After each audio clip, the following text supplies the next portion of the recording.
8 pemain asing Ya. untuk musim depan. Coach menanggapinya seperti apa situasi ini? Kalau ada yang berpendapat bahwa ini mungkin akan mematikan karir seorang pemain lokal karena jatah bermain mereka ataupun kesempatan bermain mereka makin dikit. Tapi ada juga mungkin dari pihak klub melihat harga pemain lokal yang makin tinggi justru membuat mereka harus melakukan ini gitu loh. Ini gimana, Coach?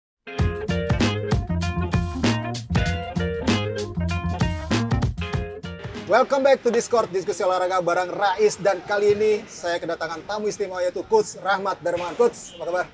Alhamdulillah kabar baik, Bang Rais. Terima kasih banyak Coach buat waktunya, dan kali ini kita juga berada di tempat yang spesial yaitu di The Forum yang berada di Bintaro. Jadi buat teman-teman yang ingin main mini soccer maupun main basket atau olahraga lainnya ada di The Forum Bintaro. Oke, Coach, saya ucapin selamat dulu karena akhirnya memperpanjang kontrak dengan Barito Putra. 2 musim ya, Coach, kalau nggak salah? Ya, betul. 2 musim. Nah, mungkin apa yang membuat Coach akhirnya memutuskan kembali menerima pinangan Barito Putra? Alasannya seperti apa dan prosesnya seperti apa? Mungkin? Ya, yang pasti kenapa kemudian saya bersepakat dengan Barito untuk memperpanjang kontrak, memang ini diawali dari satu proses yang cukup lama, yaitu di tahun 2001-2022, ketika itu saya mendapat amanah untuk membawa Barito bisa keluar dari zona degradasi, tepatnya di putaran kedua kompetisi. Dan karena kerja seluruh elemen bagaimana berusaha dengan sekuat tenaga keluar dari zona degradasi, akhirnya kita berhasil.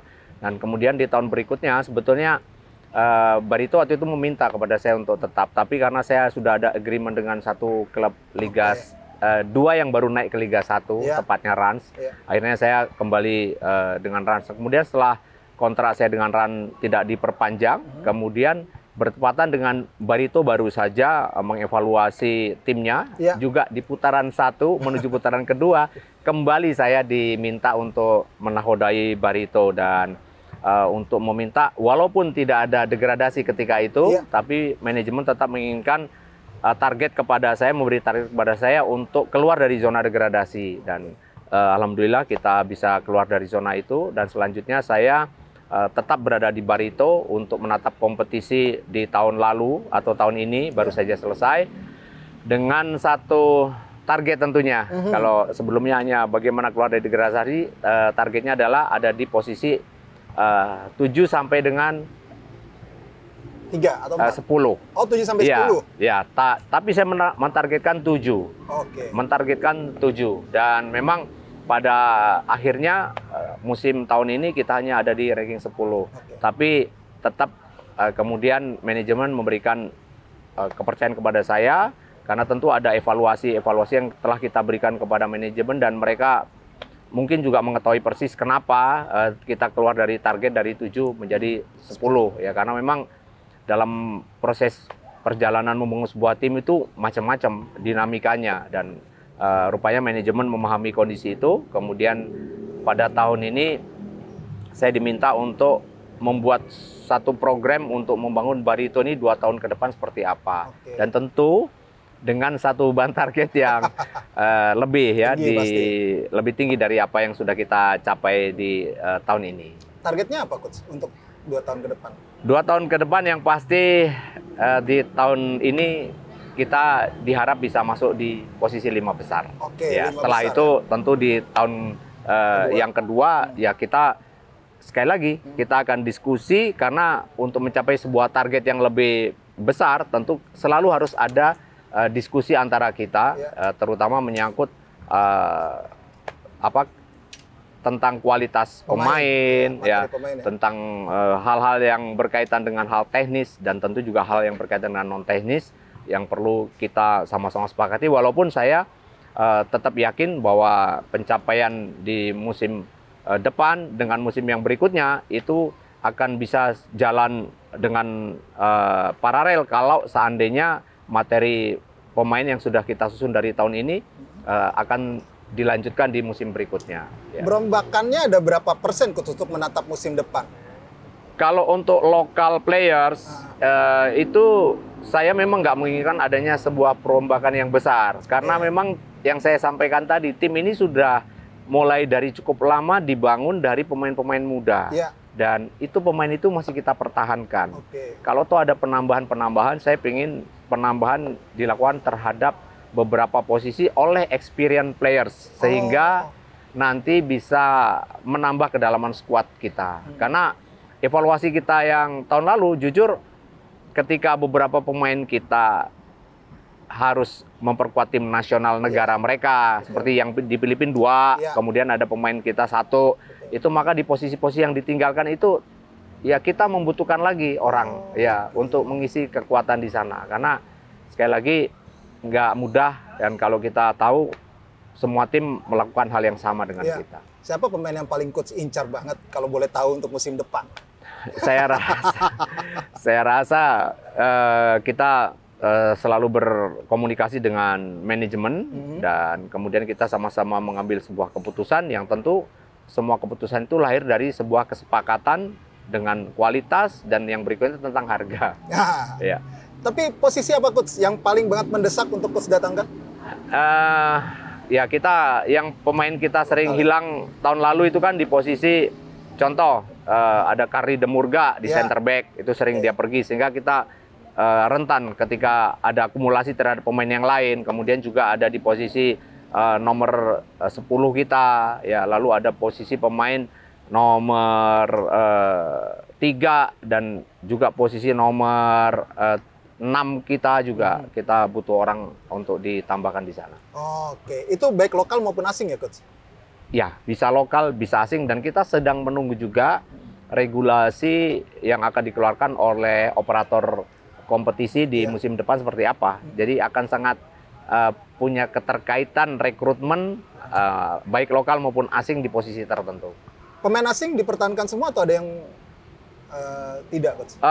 Kita dalam proses negosiasi juga dengan beberapa pemain yang akan kita pertahankan, ya karena banyak pasti kalau pemain asing yang sudah extend dalam beberapa musim di Indonesia mungkin mereka akan minta satu kenaikan dan ya tentu itu sesuatu yang lumrah ya. Tinggal sekarang bagaimana kesepakatan bisa kita jalankan dan masing-masing kedua pihak setuju. Tapi yang ini sedang kita tunggu semuanya.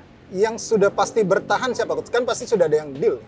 Kalau yang masih bertahan karena punya kontrak panjang Murilo Mendes. Murilo Mendes. Murilo Mendes. Nah, coach, ini ada kabar 8 pemain asing untuk musim depan. Coach menanggapinya seperti apa situasi ini? Kalau ada yang berpendapat bahwa ini mungkin akan mematikan karir seorang pemain lokal karena jatah bermain mereka ataupun kesempatan bermain mereka makin dikit. Tapi ada juga mungkin dari pihak klub melihat harga pemain lokal yang makin tinggi justru membuat mereka harus melakukan ini gitu loh. Ini gimana coach melihatnya? Ya, saya selalu melihat pertama dari sisi positif dulu dari regulasi ini akan dijalankan. Saya melihatnya untuk apa dulu kepentingannya ya. Dan saya pikir semua kemarin sepakat ingin menaikkan kualitas kompetisi kita. Kualitas kompetisi kita bisa kita naikkan tentu dengan berbagai banyak hal. Apakah dimulai dari terus memperbaiki kualitas perangkat pertandingan salah satunya, kemudian juga meningkatkan kualitas pemain tentunya dan disitulah kemudian kita harus sama-sama juga harus sepakat untuk menaikkan satu kualitas pemain, untuk meningkatkan satu kualitas kompetisi, tentu juga harus menaikkan kualitas pemain. Nah, kualitas pemain itu kita dapatkan dari mana? Apakah dengan pemain yang saat ini ada cukup? Nah, lalu mungkin aturan ini dibuat justru untuk memberikan satu motivasi atau semangat atau dorongan kepada pemain-pemain lokal untuk mereka challenge, bisa masuk ke dalam skuad utama dan menjadikan ini satu situasi yang kompetitif untuk berebut tempat di skuad utama satu klub profesional. Itu juga harus bisa ditanggapi dengan sesuatu yang positif. Dan kalau saya sih menyikapinya, kita tunggu dulu seperti apa regulasi. Nah, sebagai seorang pelatih profesional tentu kita dihadapkan kepada target, kepada hal-hal yang berkaitan dengan juga kepentingan nasional. Nah, sehingga kita akan sangat menyesuaikan dengan regulasi itu. Dan mengenai apakah 6 tetap ataukah nantinya 8, sekali lagi saya sebagai pelatih di satu klub profesional dengan target-target yang harus saya capai, saya akan menyesuaikan dengan kondisi itu. Oke, Coach, melihat persaingan kompetisi musim lalu lah kita bicaranya jatuhnya ya, sudah musim lalu ya, musim inilah ya, karena belum berakhir banget masih ada final. Musim ini, Coach melihatnya seperti apa? Karena banyak sekali pelatih lokal bertumbangan. mungkin bisa dibilang coach satu-satunya yang bertahan paling konsisten hingga akhir musim dibandingkan pelatih lain ya. Karena kan ada beberapa pelatih pindah klub gitu ya. Nah, coach melihat persaingannya seperti apa sih, level kompetitifnya musim ini gitu loh. Terus juga persaingannya juga seperti apa gitu. Sekali lagi saya juga menilai kondisi ini dari sisi positif. Oke. Ya, saya pernah menjadi pelatih asing di Liga Malaysia Ya. dan ketika itu tingkat kepercayaan para owner klub di Liga Malaysia terhadap pelatih lokal begitu rendah. Oh, oke. Saya ingat hanya ada 2 lokal coach ketika Iya. saya melatih di sana. Dan tapi sekarang kondisi itu mulai pelan-pelan berbalik. Ada beberapa lokal coach yang kembali menangani tim di Liga Pro Malaysia. Iya. Artinya kenapa? Ini proses yang buat saya anggap ini sebuah proses transisi ya dari mungkin keinginan banyak owner klub atau pemilik klub untuk membuat sebuah perubahan yang mereka inginkan dengan target tertentu yang mereka canangkan. Tapi pada akhirnya semuanya akan juga melihat dari hasil akhir pencapaian pelatih asing itu. Ya. Kalau dirasa pada akhirnya mereka pikir sama saja atau kemudian mereka membuat sebuah kesimpulan ternyata lokal coach lebih bisa bicara mengenai hal-hal yang berkaitan dengan prestasi atau apapun, kemudian mereka akan kembali lagi. Jadi saya ikuti dengan satu proses saja. Yang penting kita terus kerja keras, kita belajar terus dari sisi kepelatihan dengan dinamika masuknya banyak pelatih asing di Indonesia ini dengan segala macam tactical yang macam-macam juga, formasi yang berbeda juga. Jadi yang penting kita cepat adaptasi dan menyesuaikan, dan saya juga mengingatkan teman-teman ayo gitu loh untuk kita siap menghadapi kondisi ini dengan kita bersungguh-sungguh ketika kita diberikan kepercayaan. Ini untuk pelatih lokal ya coach bersuaranya ya. Coach, dampak pelatih-pelatih datang seperti Luis Milla ataupun Thomas Doll di kompetisi lokal seperti apa sih sebenarnya coach melihatnya secara garis besar ya untuk sepak bola Indonesia? Iya, tadi saya sampaikan ya, ada banyak situasi yang bisa kita lihat, kita pelajari dari tactical mereka.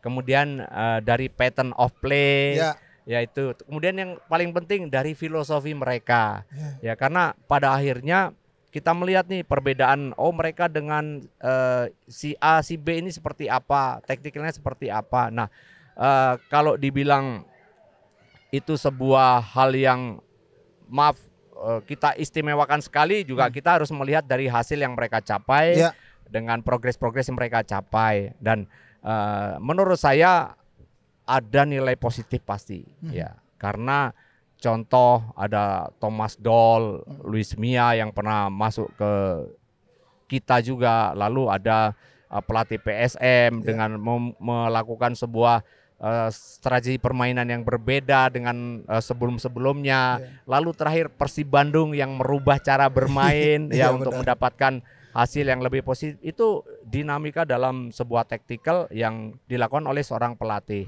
Jadi ini menambah wawasan pastinya.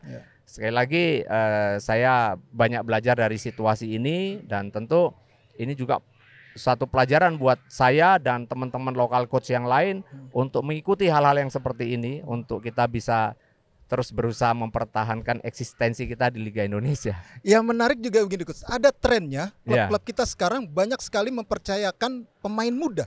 Ya. Kan hal positif ya coach ya. Betul. Nah, coach lihat gimana fenomena ini sekarang gitu loh. Apa karena mungkin saya nggak tahu ya, di situasi di dalam klub kan beda-beda. Biasanya kan pemain muda aja deh untuk menekan budget misalnya.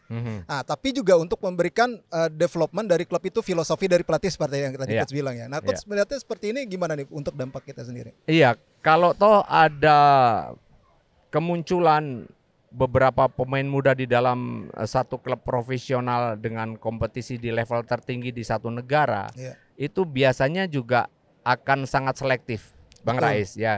Jadi kalau kita melihat jumlahnya juga dalam tanda kutip selalu tidak lebih dari 30%.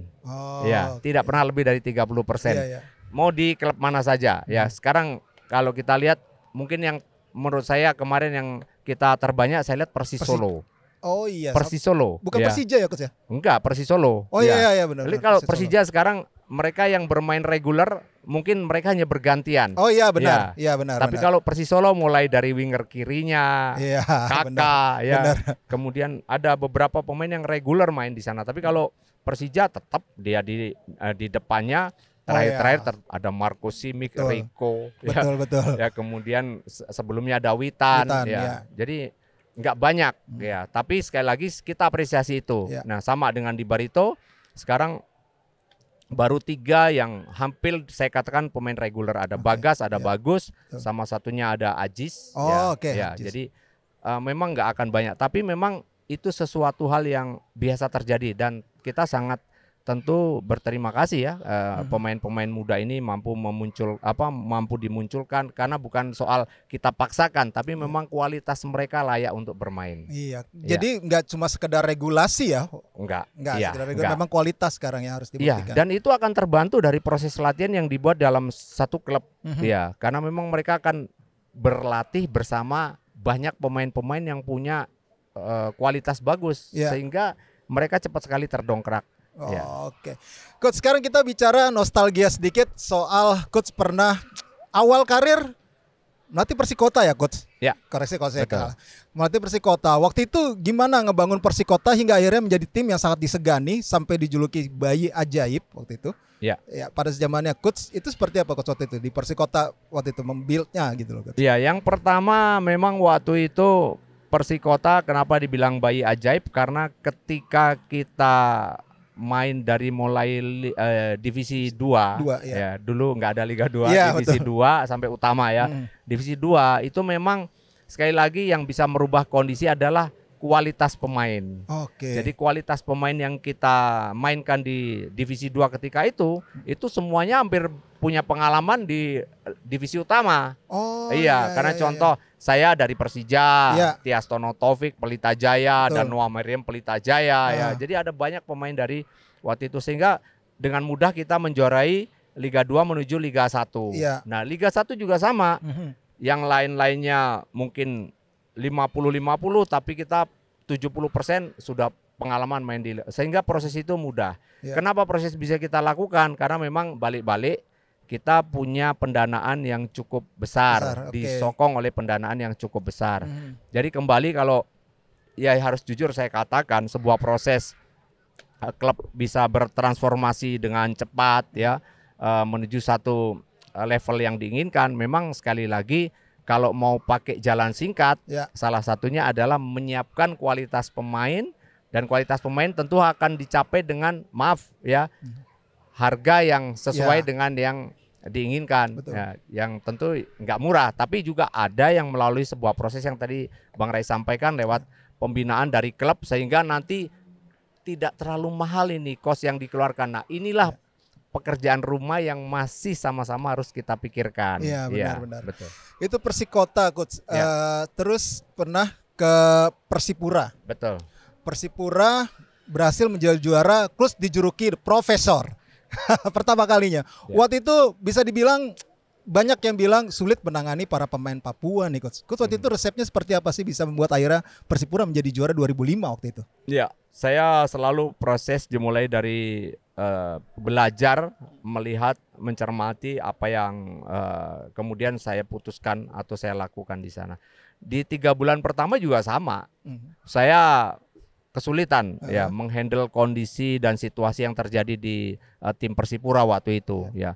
Tapi kemudian saya selalu tidak pernah bosan untuk mengajak dan berkomunikasi dengan semua pemain. Jadi bukan cuma dengan Edu, bukan cuma dengan Jack Comboy sebagai senior pada saat itu, tapi semua pemain saya ada bicara sampai akhirnya kita menemukan satu formulasi yang tepat bagaimana meredam situasi yang menurut saya harus dibatasi ya. Dan akhirnya kayak saya dan semua pemain membuat sebuah kesepakatan, kita punya agreement dan sama-sama kita tuangkan di dalam sebuah perjanjian walaupun tidak tertulis tapi itu mengikat. Nah, itu yang kemudian yang terjadi antara saya dengan mereka timbul sebuah trust, timbul sebuah kepercayaan dan itu dibangun cukup memakan waktu dan bahkan dari hal-hal yang kurang yang mungkin tidak biasa terjadi. Misalkan ada pemain yang sakit, seharusnya ada dokter. Nih karena mungkin dokter punya kegiatan dengan instansi yang lain karena sebagai dokter juga di rumah sakit yang lain, sehingga waktu mereka mengunjungi kita jadi kurang. Akhirnya saya punya kesempatan mengantar pemain yang sakit. Saya bisa menunggui pemain saya yang sakit. Dari situlah kemudian timbul satu hubungan yang berbeda. Nah, kemudian yang terjadi ketika ada masuk di dalam situasi latihan dan pertandingan, mereka 100% memberikan apa yang mereka punya kepada kami. Dan saya sampai jujur ketika itu ada pemain yang cedera saja, saya suruh istirahat, mereka nggak mau. Sampai dia nggak bisa pakai sepatu bola. Ade, kau sudah istirahat. Karena selalu kalau program hari Sabtu itu, kalau jauh pertandingan di pramusim, saya selalu ingatkan, mereka kasih beban, mereka cross country dari stadion menuju hotel kami relat. Dan dia lari nggak mau pakai sepatu, telanjang kaki karena dia kakinya nggak bisa pakai sepatu. Itu mereka lakukan. Karena kenapa? Begitu semangat yang tinggi yang mereka lakukan untuk bagaimana sama-sama supaya tim ini bisa lebih baik lagi. Pernah saya dengar kalau nggak salah katanya Boas itu salah satu pelatih yang paling dia respect adalah Coach RD, Coach. Waktu itu menangani Boas, seorang pelatih itu seperti apa sih? Karena dia adalah salah satu pemain istimewa. Tapi banyak kabar beredar juga sulit juga untuk menangani dia gitu loh, secara personal ya. Ada yang gitu. Kadang-kadang ya biasalah seperti era Papua, tahu menghilang, tahu dia datang gitu. Coach membangun ikatan batin dengan Boas. Terus ada cerita menarik gak sih dengan Boas pernah dialami oleh Coach sendiri dalam menangani dia gitu loh? Saya pikir Boas itu salah satu talenta yang luar biasa yang dipunyai Papua ya. Dan tugas saya ketika itu adalah melihat Boas itu untuk saya maksimalkan karena prestasinya di sepak bola. Jadi bukan kepada hal yang lain dulu. Nah, ketika semua pikiran saya bagaimana memaksimalkan Boas dengan segala potensinya, maka hal-hal yang berkaitan dengan lingkungan yang terjadi di sekitar Boas Salosa itu kita harus perhatikan. Ya, kita harus lakukan satu treatment yang tepat. Karena di sepak bola juga dibutuhkan. Saya sangat setuju dengan komentar Ancelotti di pertandingan Liga Champions kemarin, di mana dia ingin memberikan sebuah improvisasi juga kepada pemain untuk dia bisa melakukan kemampuannya dengan maksimal. Jadi bukan hanya dibatasi dengan situasi yang berkaitan dengan taktikal yang kita buat, tapi itu tadi harus ada kelebihan pemain muncul ketika itu dibutuhkan. Misalkan kemampuan individu dia harus keluar dengan maksimal. Nah, itu yang harus memang kita juga tidak kesampingkan hal-hal seperti itu. Nah, terhadap pendekatan terhadap Boas dan juga pemain-pemain yang lain yang pada waktu saya lakukan, yaitu tadi sebanyak dan seintens mungkin berkomunikasi. Jangan pernah kita terlalu lama tidak mengajak mereka bicara. Karena pada dasarnya mereka ini orang-orang yang selalu ingin mencari perhatian dari kita dengan cara itu tadi. Minta diperhatikan, untuk minta advice dari kita apa yang harus kita lakukan ya. Dan satu hari saya memotivasi Boas, saya ingat sekali, Ade, kalau suatu hari saya jadi pelatih nasional, itu ban kapten saya akan sematkan sama kamu. Saya ngomong seperti itu bukan karena saya menganak-emaskan Boas, tidak, tapi karena saya melihat secara kualitas dan dia punya leadership. Nah, akhirnya yang terjadi ketika saya menjadi caretaker tim nasional di pra Piala Dunia melawan Arab Saudi. Ya, itulah pertama kali kapten kesebelasan timnas Indonesia dipegang oleh anak Papua, Boas Salosa. Itu janji saya. Tapi ya itu bukan sekedar janji, tapi karena memang Boas pemain yang luar biasa dan mungkin harus menunggu waktu ini untuk mencari orang seperti Boas lahir lagi dari tanah Papua.